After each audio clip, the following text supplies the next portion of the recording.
Did you get caught self-loving by your mom? Awkward. It is awkward. Did you do something that got you fired from your job? I just get stupider. It's fun being stupid. Don't hide this in vain. Let us laugh at your pain. Call 600-KFMA right away. I promise we won't embarrass you. Because Beef Vegan presents F My Life. F My Life. F My Life. Yes, it's time for another edition of F My Life. These are unfortunate situations sent to me at beefvegan@kfma.com, subject line FML. But of course, if you have an F My Life you care to share, you can give us a call right now, 600-KFMA, 600-5362. And if Rocco and I agree your life is F, we'll hook you up with tickets for your Tucson Roadrunners this Saturday at the TCC. They are in first place right now. Your misfortune can turn into gold today. Exactly. If we feel bad for you, we're going to hook you up, try to turn your luck around.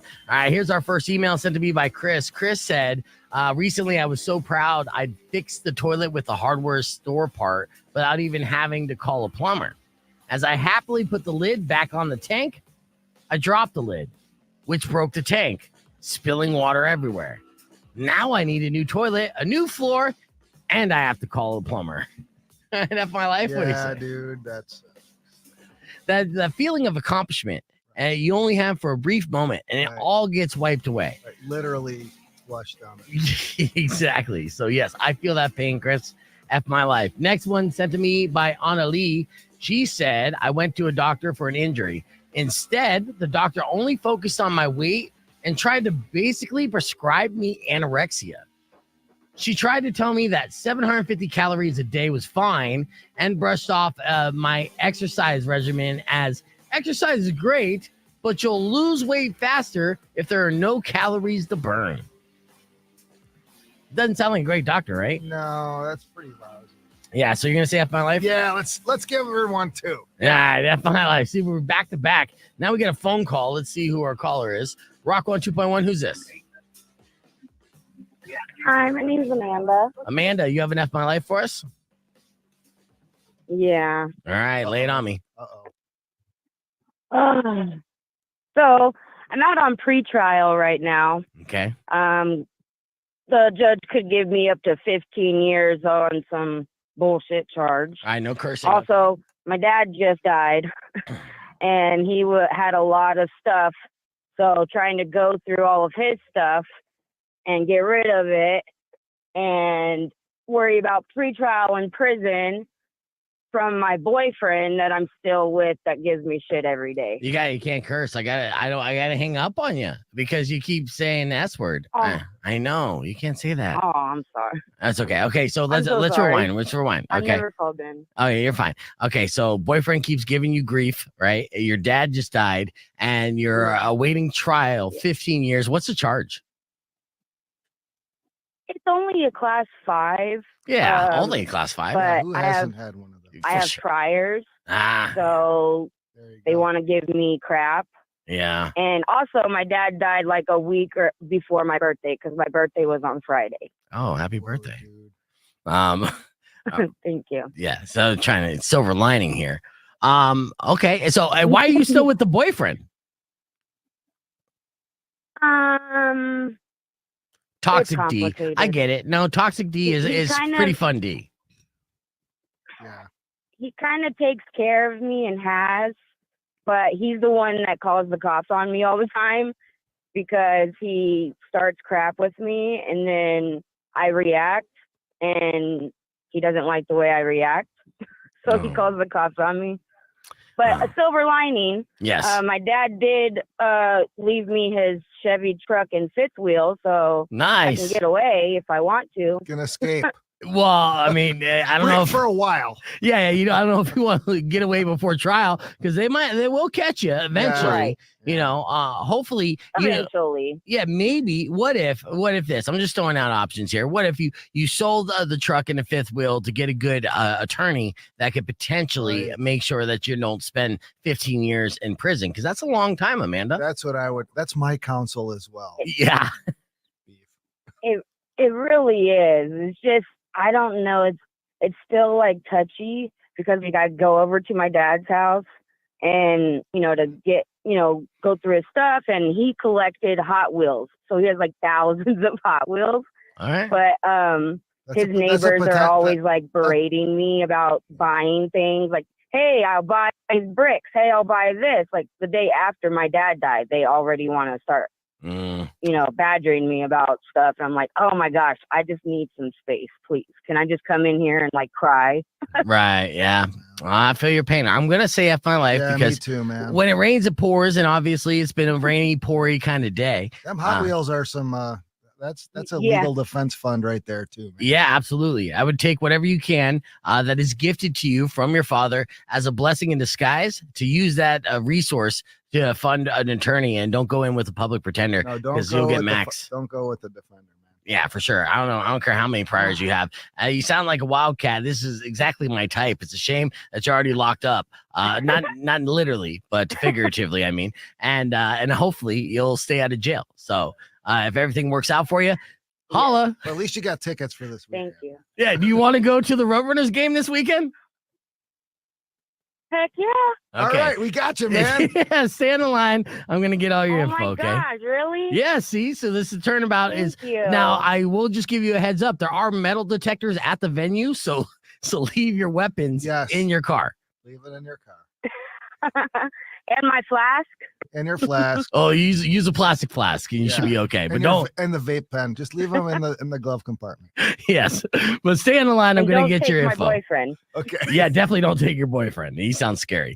All right, so hold on. Stay on the line. We're going to hit the reset and get ready for Rocco's Tap Out. So you can win up to $100. All right, so yes, that was a monumental F my life today. Hold on. Let's get Shane on here.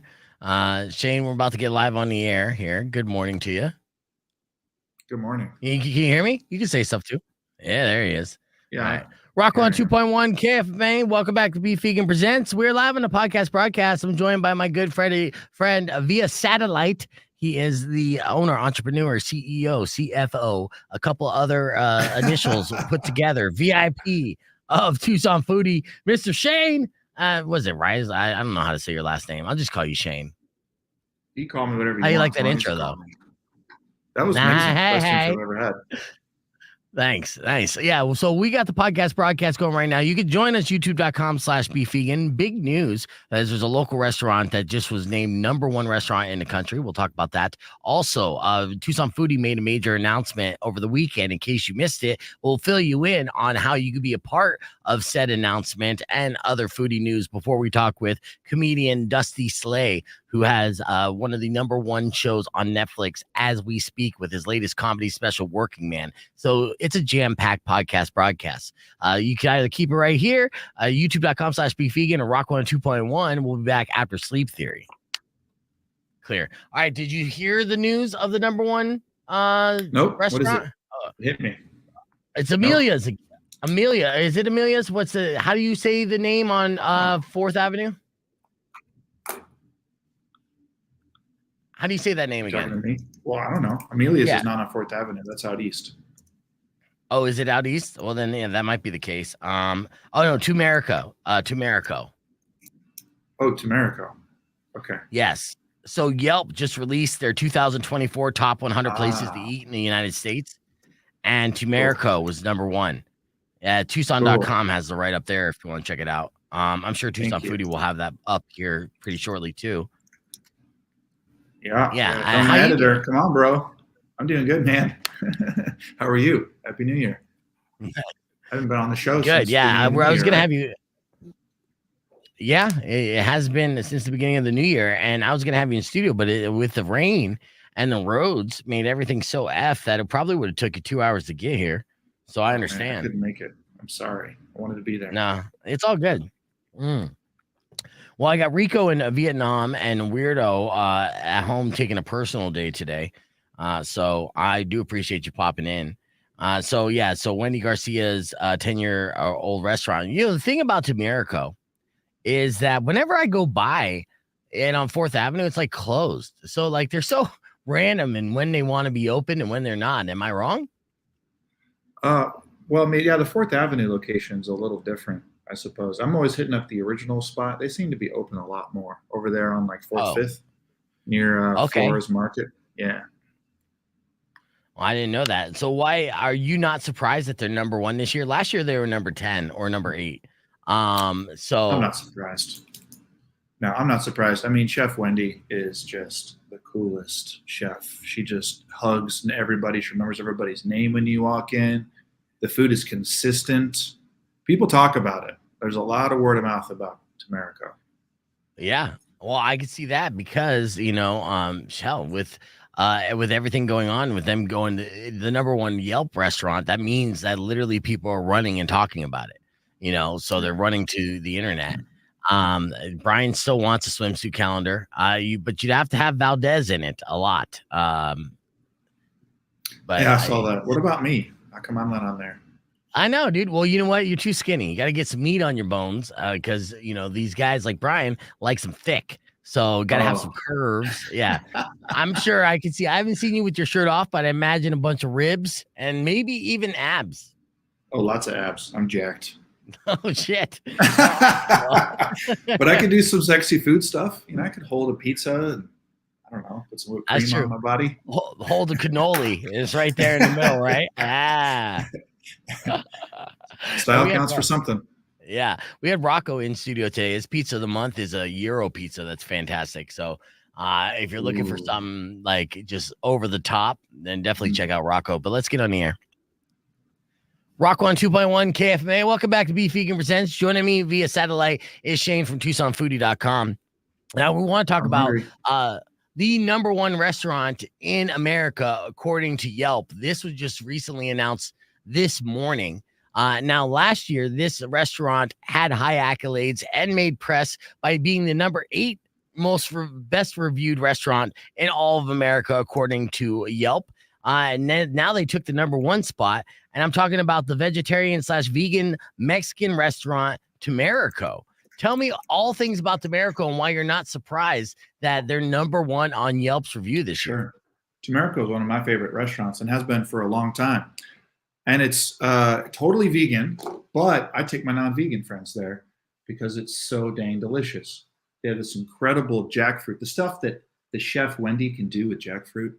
It tastes like meat. It's delicious. It's satiating. You get that umami flavor.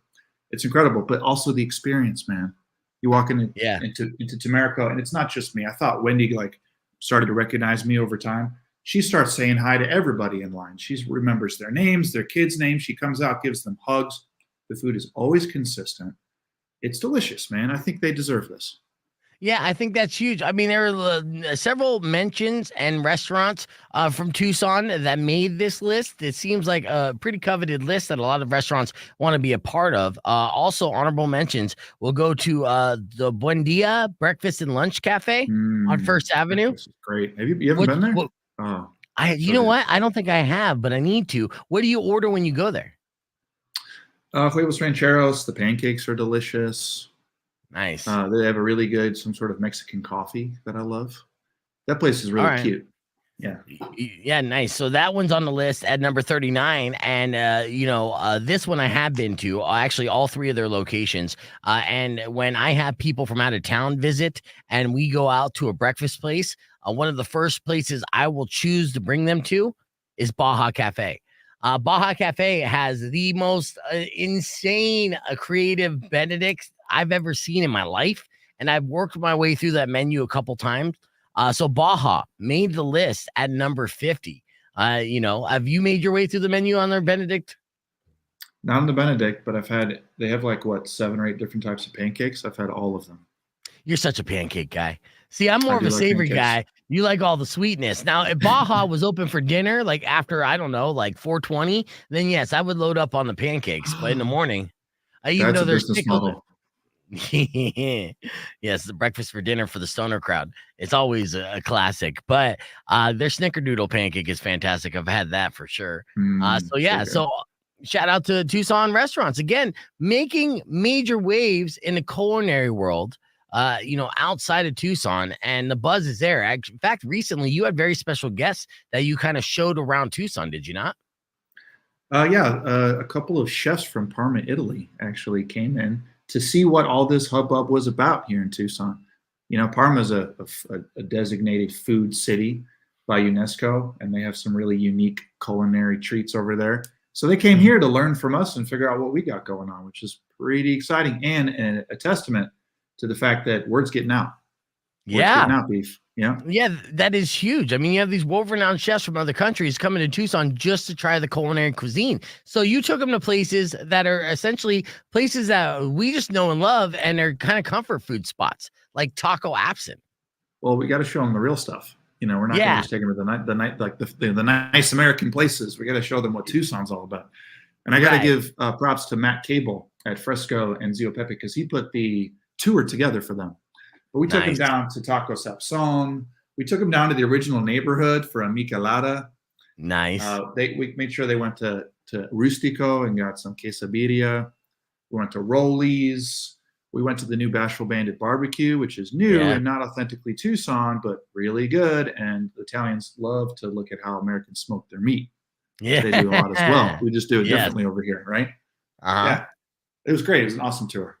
Yeah, no, it was fantastic to watch along at Tucson Foodie on Instagram, and you guys been posting it on the website as well. And yeah, I think that's the premier tour of what to do. I mean, there's a couple other places I would probably add on the list, but I'm sure it was a short amount of time. But as far as you're talking authentic Sonoran Tucson Mexican food, I think going to those spots was spot on. So shout out to Matt Cable for putting that together.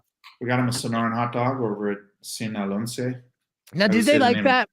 I don't know if Italians love that. Yeah. Well, the guy did. Honestly, the female chef was sort of like, what is this? Yes. But Mario was like, oh, the bread is so good. He loved the bread. He loved it. It was a good one for sure. Yes. You know, actually, when is Tucson Foodie going to put together a Tucson food tour? Because I got Darlene on the stream asking that very same question. Yeah, we usually refer people over to the Tucson Food Tour Company. There's a group of people that do that. They do a good job. Okay. Well, I mean, Tucson Foodie is making major waves. Of course, you're going to have the beer crawl coming up here in a little bit, but you just made an announcement on Saturday that's super exciting for people who want to dip their toes in the foodie world and expand their horizons when it comes to different culinary cuisine that our backyard has to offer. What is that, Shane? Well, I appreciate you asking, Beef. 2024 is supposed to be the year of abundance. So in the spirit of that, we took everything we've ever offered and put it into one really simple plan. $20 a month. You get all the stuff I've ever talked about on this show. Yes. You know that passport thing we used to have where you get $4,000 in vouchers to 80 of the best restaurants in Tucson? I do. It's included. Nice. We got that new fancy dinner series we do once a month. We got the member mixer that we throw once a month, free drinks, free food. And we've lined up incredible discounts to all kinds of festivals and dinners that other organizations around town run. It's all just $20 a month. And there's a big pause and cancel button right in the app. So you can just, go out of town if you're a snowbird or pause your membership. We just try to make it really simple and affordable. Nice. Yeah, so just for $20 a month, you could be a member of all this, and you're going to get tons of lucrative coupons and connections and invites to different events around town. And this is a great way for those couples, say you've been married and you're looking to spice up your social life. It's easy to get into that routine. To really, you'll have basically a destination. I'll point you in different locations whenever you open the app. And that's what I like about this so much. Half of the members, we were about 650 members, half of them are beautiful couples who don't have kids and double income and moved here from California within the past year. Looking to make friends, explore Tucson. It's a great group. You just pissed off a lot of locals. All these California people moving here. Get out of my state. Yeah, they're great though. They're cool. They're liberal and they're fun and they love to explore food and they make good friends. We can hate them, but not to their face because they're cool.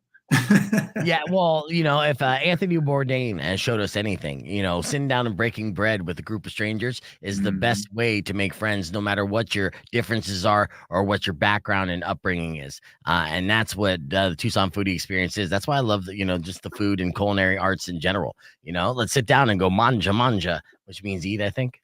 Yeah. Food just brings people together. It's the great uniter.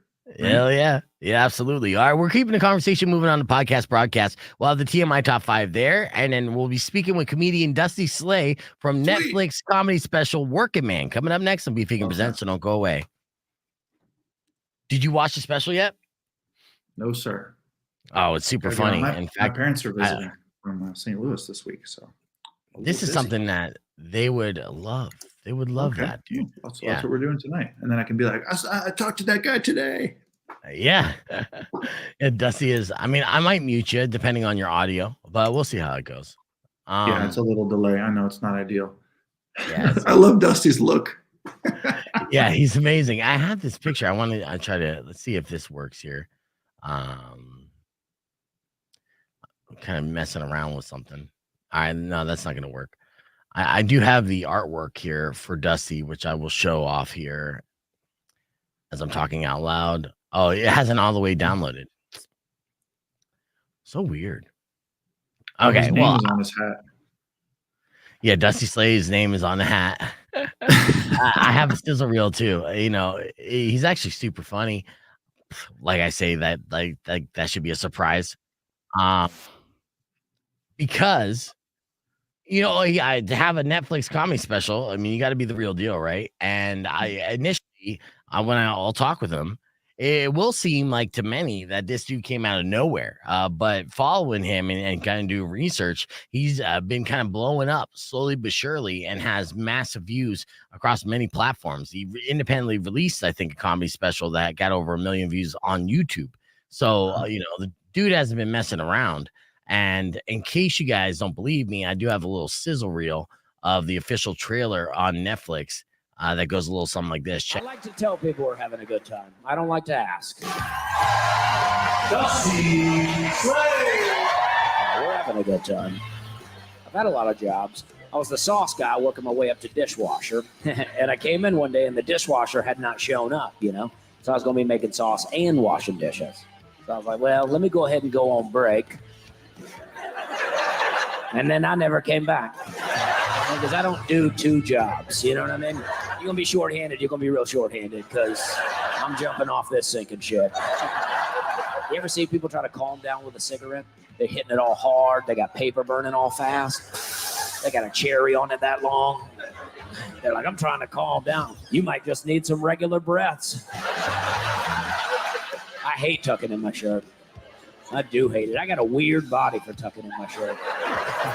If I tuck in my shirt, I feel like I look like I work everywhere I'm at. I got like a working man's midsection. Like if you can see my belt up here, you're like, oh no, he works here somehow.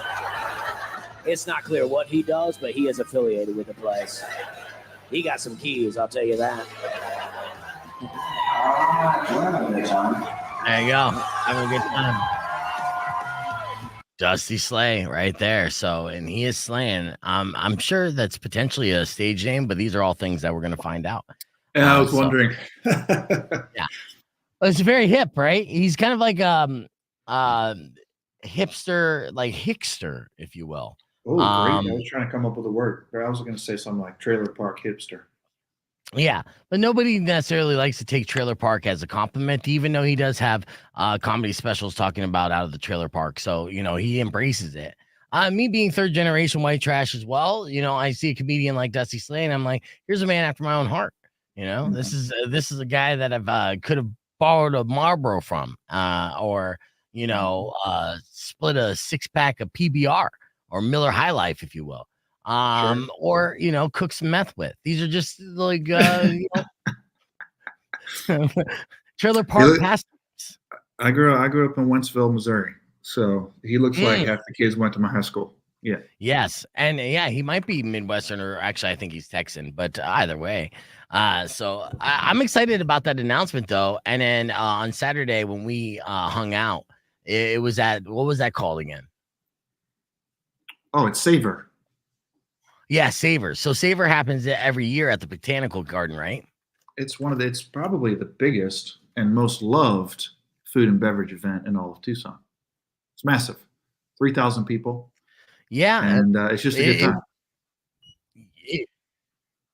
It was massive. Not that difficult to sneak into, by the way. The lines were long. That was great. I saw for sure. Well, but so Shane wanted to do this.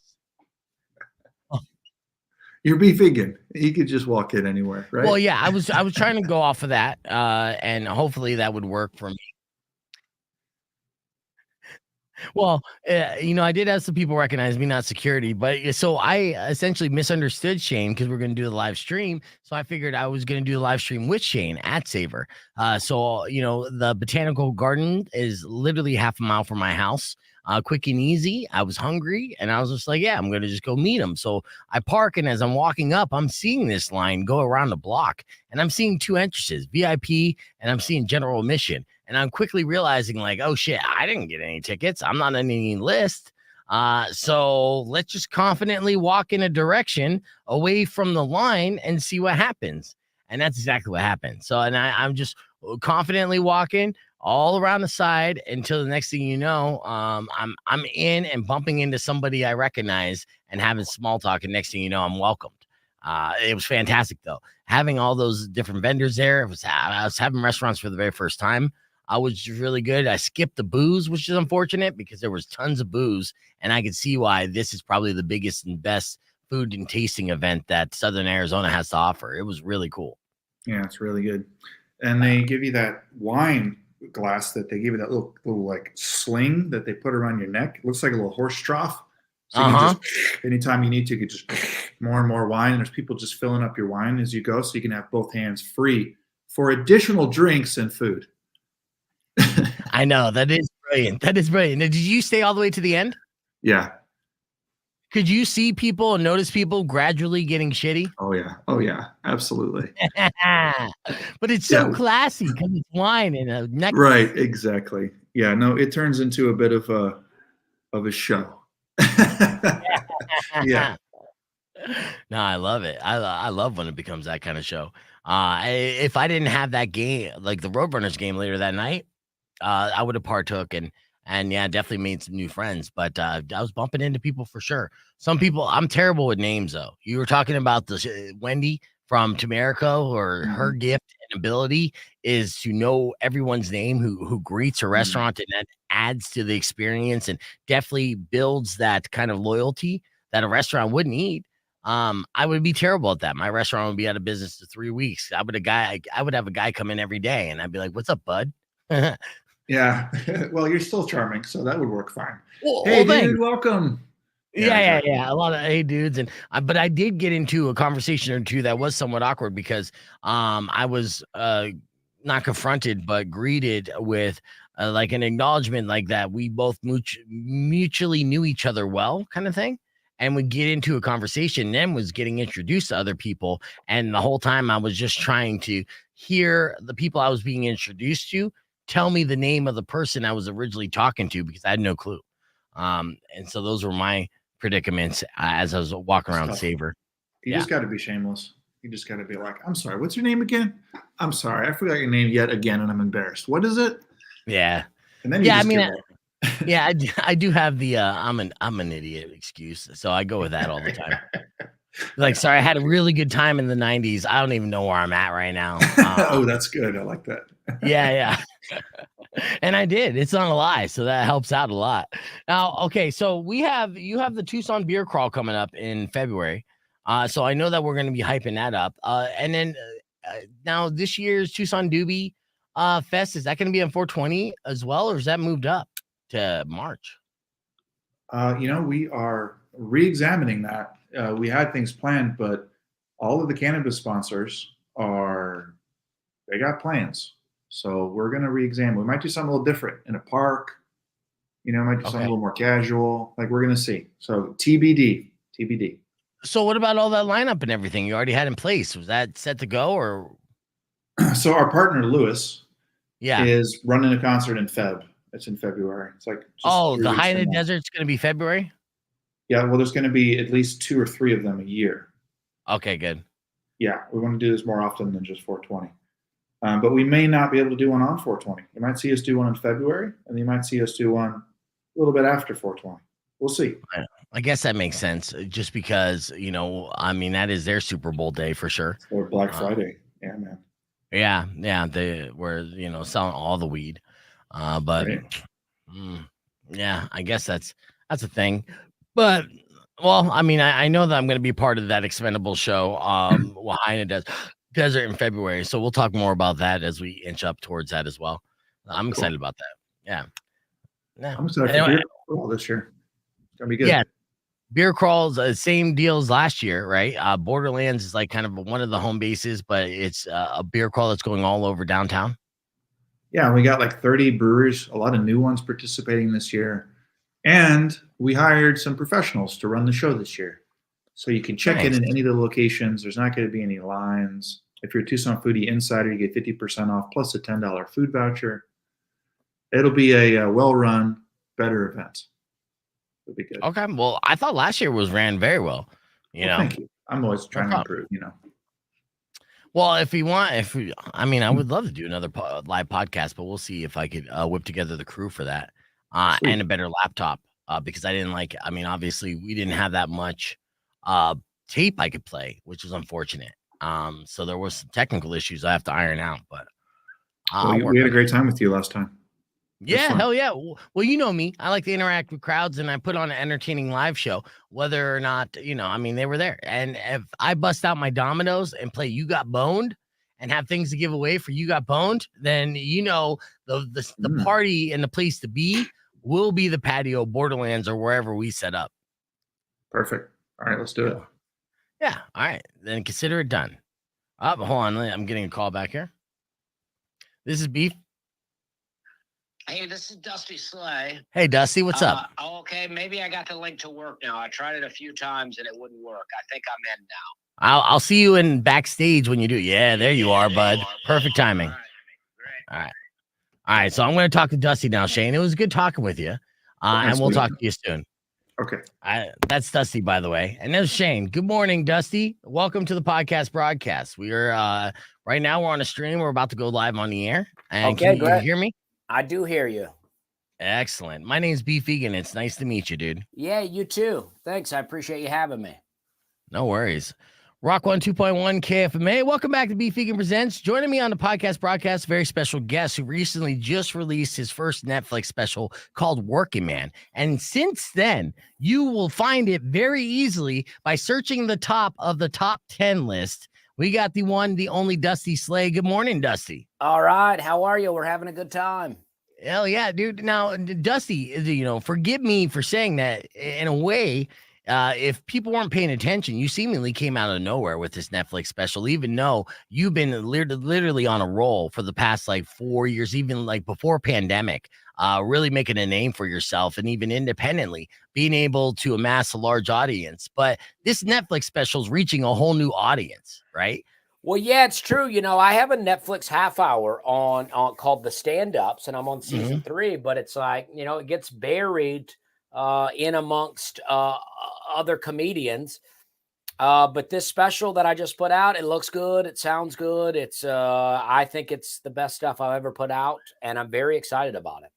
Yeah. Now, when you're putting together this special, right, this is a monumental thing for a comedian because this is your first Netflix special. How hands-on are you when it comes to everything, like picking the venue, the director, cinematography, how you want this to be portrayed and put out there, and how close to your original vision did it come? I was hands-on all the way because I didn't know that it would be a Netflix special when I started the process. I just decided that it was time to film a special. No one was reaching out to me. Netflix was not like, we want to film a special with you. So I just filmed a special. And then so I got to pick everything, the venue, the city, the people that I worked with. And then all along in the editing process, we were all involved. And, this turned out exactly how I wanted it to turn out. And not just because of me, but because the people involved seemed to get the vision. What I wanted to do, they saw and they understood it. And so, other very creative people were hands-on as well. And, it just turned out exactly the way I wanted it to turn out. I mean, even better, to be honest, than I could have imagined. Was this a one and done as far as you filming it, or did you film a couple shows and then pick the best one, or was this crowd right off the bat just like perfect for you? You're like, nice. Well, I did 2 shows back to back. And the first one I did it and I was like, well, that's it. That's perfect. That's exactly what I wanted to do. So now we have it. But I went ahead and did the second show And the second show was even better because I got to be more relaxed. I got to be more comfortable. And so I ended up, on the first show, I wanted it to be really tight. And I was looking for, I was doing the shortest version of a lot of the jokes. But on the second show, I was like, well, I already have it now. So let's just relax. Let's have some fun. And I started doing, kind of the longer version of the jokes. So then when we were putting it together, we were like, oh, well, let's use the longer version. So I would use, this joke from this hour, this joke from this hour. And I got to piece it all together in a way that I'm like, this looks great. I mean, I'm all about live show integrity, right? I want it to be, I'm a real stand-up comedy purist. But I was like, I also have an opportunity to give an audience the best possible product. So I'm like, let's do that. Yeah. And delivers, obviously. And I feel like, the fact that it's been remaining in the top 10 and a lot of heavy hitters came out the top of the year, so it's not like there was this, comedy drought, but not by any means. If anything, it's the opposite. There's a lot of great comedy specials that are coming out. And for you to stay in the top 10 means the word of mouth is getting out there and people are consistently and enthusiastically enjoying it. From beginning to end. So I can't congratulate you enough on, basically making a statement special and coming out so strong. So it's got to be great taking this little victory lap right now. Yeah, well, I appreciate it. I wanted to come out hot. I mean, honestly, though, I did want to come out hot. I don't want to put out a mediocre special, Right. It's like, but the only thing you can do with stand up is like just prepare really well. So I made sure that I lined up. I have a great agent, great management, and they lined me up tons of shows. I got to, I even got put in some uncomfortable spots. I mean, midway preparing, I opened for Larry the Cable Guy in Oklahoma. And I love Larry the Cable Guy. We had a great time hanging out, but my show was not that good. And really? I feel like that was perfect for me. It was like, that's what I need. I need some shows where I'm like, okay, this could be stronger here. This could be better. And it just forced me to work and figure out how to tighten it up. I think with Larry the Cable Guy's audience, honestly, I think that they're not necessarily comedy fans. They're Larry the Cable Guy fans. And okay. If anybody else is out there, they think somehow I am stealing time from Larry the Cable Guy. And they're like, where's Larry the Cable Guy at? Yeah. I mean, I had fun. The shows were fun, but it was, I don't know. It gave me a good opportunity to be like, all right, I could tighten up this. I could make this better. And so I really got to bring the heat.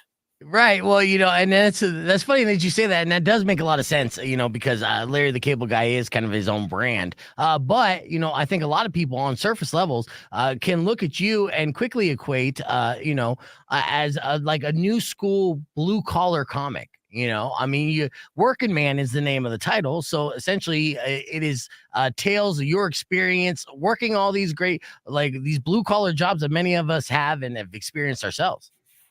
Yeah, I mean, I agree with you. And I think there is a good crossover. There is a good crossover of the blue collar fans. But I think when you're getting into the real hardcore side of, say a Larry the Cable Guy audience, I think that, they would want me to be more like him. And I'm not him. Yeah. I'm a bit too much, I get this comparison a lot, which I appreciate, but I'm a bit more, Mitch Hedberg for the average Larry the Cable Guy fan. And I agree with you on that. Yeah, Thinking Man comedy for sure. I would even consider you almost like, I was thinking of a word because I'm, low hanging fruit all the time. So like a hickster in a way. So like hipster with that Southern, background. So I could see that aspect of it. Well, interesting you use that term because one of my first people that I really started listening to when I started doing comedy was Bill Hicks. And I love Bill Hicks. My comedy, I don't know that it's anything like him, but I love Bill Hicks. I was heavily inspired by Bill Hicks. I mean, I've listened to albums of him where I feel like he's not even getting laughs, but it's hilarious to me, Yes. Yeah. Well, he was that kind of comic and Thinking Man comic where he was okay if the audience didn't get it at first. One of those, like, here's a bit that when you drive home, you're going to think about this. And then once you get it, that's the payoff. Yes. or cracking himself up. So we're talking with Dusty Slay on the podcast broadcast. You can join us, youtube.com/beefvegan, or keep it right here because we'll have more with Dusty right after this on Rock 102.1 KFMA. All right, so we are going back and forth. Like I said, we're doing podcast broadcasts. And so now we're just on the stream and we're going to be back live on the air. Now, where are we right now? Where are you at right now? I'm in Nashville. I'm at home. Okay, so that's your Steve Martin sign behind you.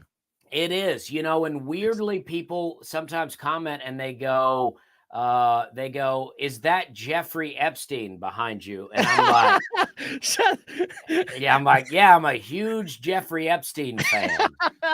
If only I made it before, he got locked up. Maybe I'd be on a list. Yeah. But no, but I love Steve Martin. Steve Martin had an album called Let's Get Small. And, at the same time I'm listening to Bill Hicks, I'm listening to Let's Get Small. And that album really blows me away. I mean, I listen to that album now and I think I've taken so much from Steve Martin, and I don't mean specific jokes, but just there's a thing he'll do. He'll go, "Oh, we're having some fun now, folks." And I think, oh man, that is my version of we're having a good time. It's like, and it's just like he'll do things like he goes, well, I am waiting for the drugs to kick in, and I do stuff like that, like mid-show. I'm like, well, let's get started, let's get into it, and I think it's, I love Steve Martin. In fact, the only book I've read in probably the last 5 years was Steve Martin's Born Standing Up, and just such a great read. And I was so inspired reading it. Nice. Well, now you got me wanting to rewatch the special to see if I could pick up the Steve Martin mannerisms, but I can see that. I mean, obviously, then it's got to be kind of a bucket list goal for you to maybe even come across Steve Martin or have Steve Martin come across your work, because maybe he'll pick up on some of the things like, this kid learned a thing or two from me. Well, that'd be great. And the thing about it is I don't know that I've ever been able to find any video of that, but it's just audio that I listen to. Yeah. But yeah, I mean, maybe, I'd love to meet Steve Martin. I mean, he's like the ultimate legend, though. It's like, I don't know that anybody gets to meet Steve Martin now, but it's on Steve's time for sure. He makes the decision of who he gets to meet. But who knows? Let's talk about the show open and, having a good time and going through that. A lot of handwork at the beginning. It almost makes you feel like you got a little OCD where you feel like you have to hold up your hands a couple times. Just something that developed in your set over time as part of your character. Well, I think, once I started headlining, like when I was a feature and I would come out and open for comics, I wanted to get into the jokes as fast as I possibly could to win that audience over. But now that I'm headlining, I feel like, well, they're there to see me. So we don't need to necessarily win them over, but I want to kind of change the energy. Like if the show has been more high speed or whatever, I want to change it. So I didn't want to come right out and just start hammering people with jokes. I thought, let's get into them for a minute. Let's make the show a little weird and let's bring them into what I'm doing. Let's bring them into my energy.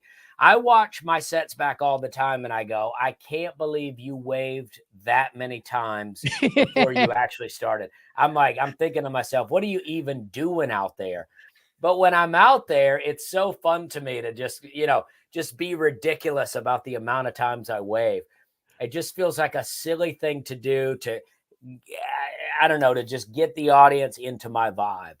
Right. Yeah. Well, and it works. It does get him into the vibe and makes the show fun and different in a way and kind of welcoming. It's quirky too, because you're just like, all right, we're waving again. I don't know. I caught myself popping several different times while you were doing that, and that's just kind of as the show's progressing, and then you get into the whole set, and a lot of it, of course, you're talking about your personal experiences growing up. How many odd jobs do you feel like you had? As you're an aspiring comedian, before you were able to just go comedy full time? Well, I've had so many jobs, but I was thinking about it the other day. It's like so many of my jobs I had, because I love a 2-week notice, right? I mean, I'm big on a 2-week notice. I mean, it's my favorite 2 weeks of any job I've ever had. Yeah. And so I thought about it and there's 4 jobs that I had twice. I worked at Western Sizzlin' twice. I worked at Papa John's twice. I worked at I sold pesticides twice. I worked at Hyman Seafood twice. Actually, I kind of worked at Office Depot twice. So it's like, that's 5 jobs, but we're really talking 10 jobs at this point. Not to mention that I worked at Jim Bob's Chicken Fingers. I worked at Hickory Hams. I worked for a hunting club for a little while where I pulled skeet. I was a very weak kid, so I was very bad at the job. They were like, pull, and I'm like, well, I'm not ready yet. And I sold timeshares for about a week, and I worked at Bellhop at a fancy hotel for, I don't know, 3-4 weeks until I realized that was not the job for me. So, quite a few jobs. And, fortunately, I was able to get into the, comedy world. And it's been my longest job I've ever had. As of this year, I sold pesticides for 9 years. So as of this year, I've been a comedian for 10. So nice. Yeah. Well, considering being a comedian for 10, that's still a pretty fast trajectory there. Because some comedians takes even longer. All right. You got to get the stage time. It is. You could easily add another 6 years onto that because I lived in Charleston, South Carolina, while I was doing these other jobs. So from 2008 to 2014, I lived in a city with no comedy club. So I'm doing it, but I'm getting, 1 to 2 sets a week. Right. It's really a hobby. It wasn't until 2012 that I really started to focus on it. And then 2000. So it has been a relatively fast trajectory for me. And, but it's just because, I don't know, I took every stage opportunity I could get for, up until this point. Right. Well, and any aspiring comedian needs to know the first and foremost, you need as much stage time as possible and trial and error to get those minutes in under your belt. So where did you move to? Was it Nashville that had the comedy scene?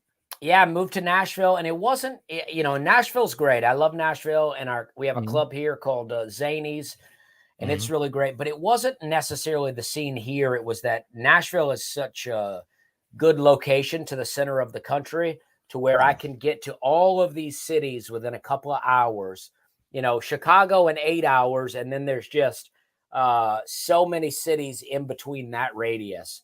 And they all have clubs. So I'm able to hit open mics and feature, and I could make a living, and never have to fly. Because as a feature, you're definitely not making airplane money. That's for sure.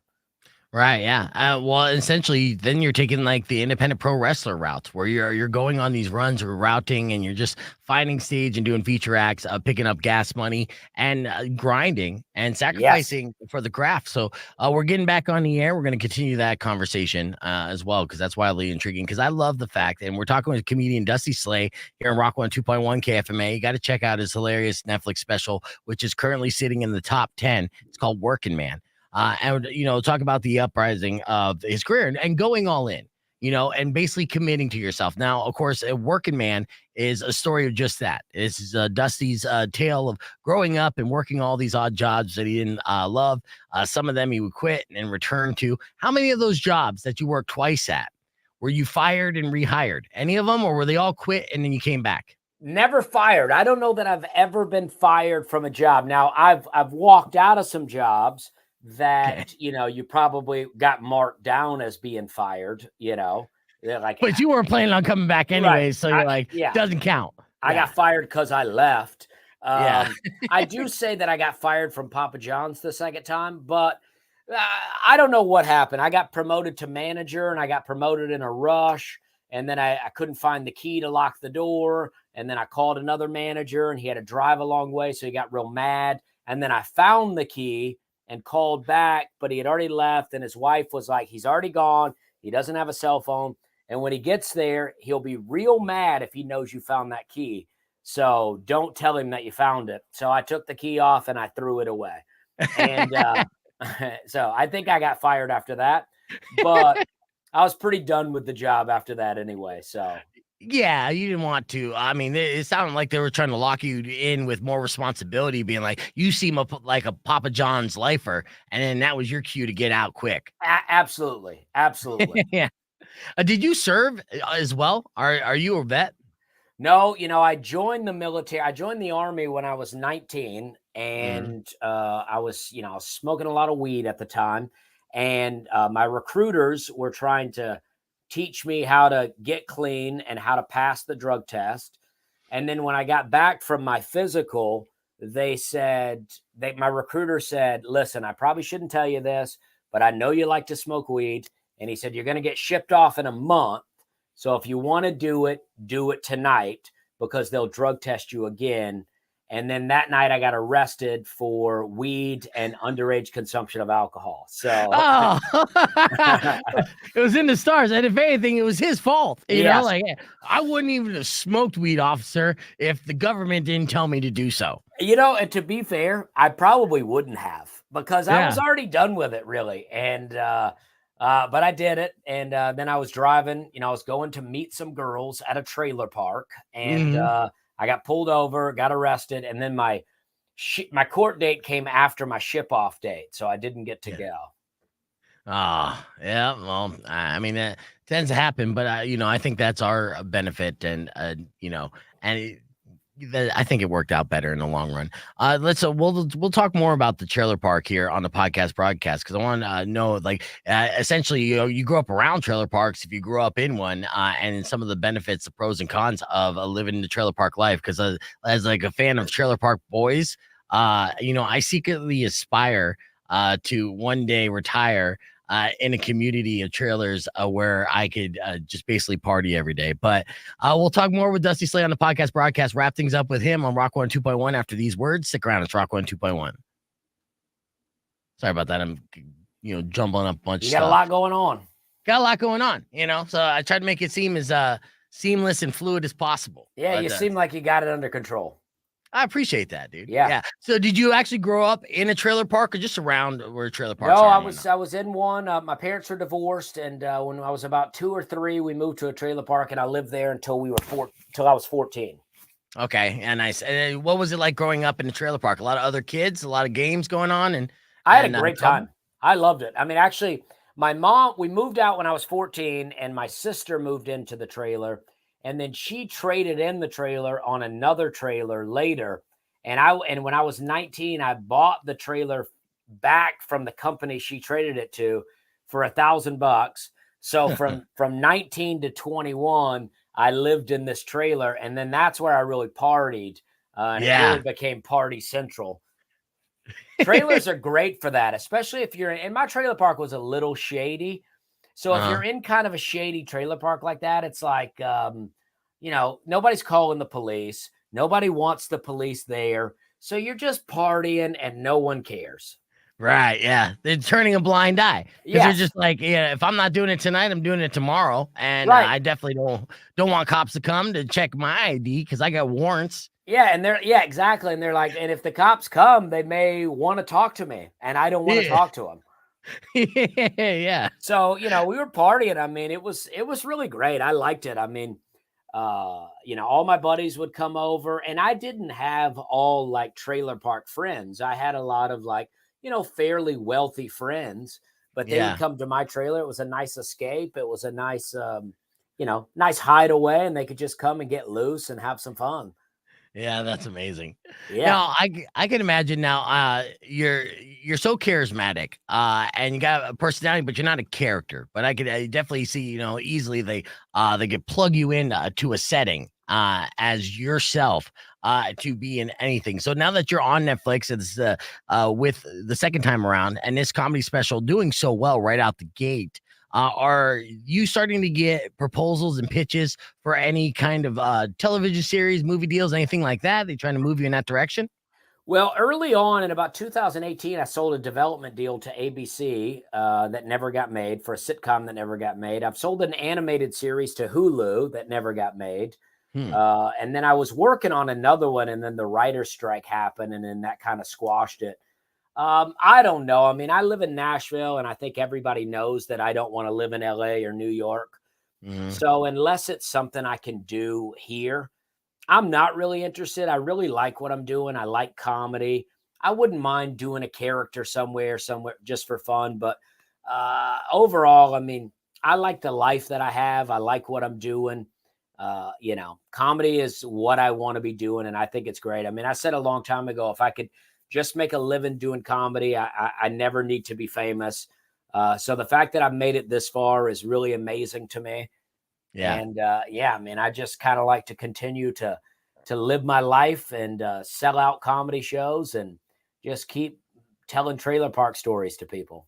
Yeah, well, it's beautiful. Well, now that you have this Netflix out, the special out, what's your touring plans going into 2024? Did you already announce dates?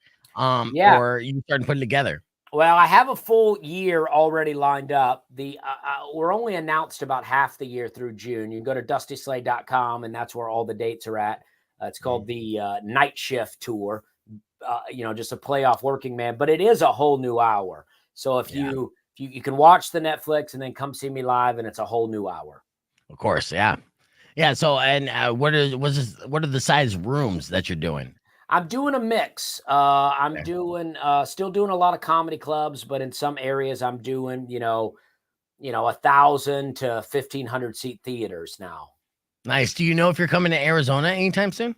Well, I just did Tempe Improv and Scottsdale. Oh, okay. I just did both of those not long ago, and I usually come about once a year, but so hopefully I'll get something, later this year back out in the area.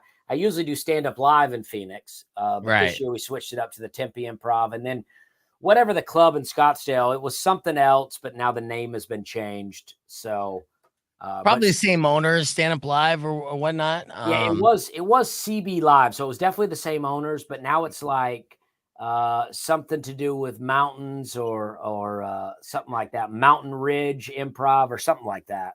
Yeah, well, we were just talking with comedian Brad Williams yesterday, actually, and he was talking about the Phoenix comedy scene and not to sleep on it because all the comedy clubs that are popping up now. You living in Nashville and driving a couple hours each direction to hit a new stage was the way that you honed your comedy chops to get your stage time, which is difficult. Yeah.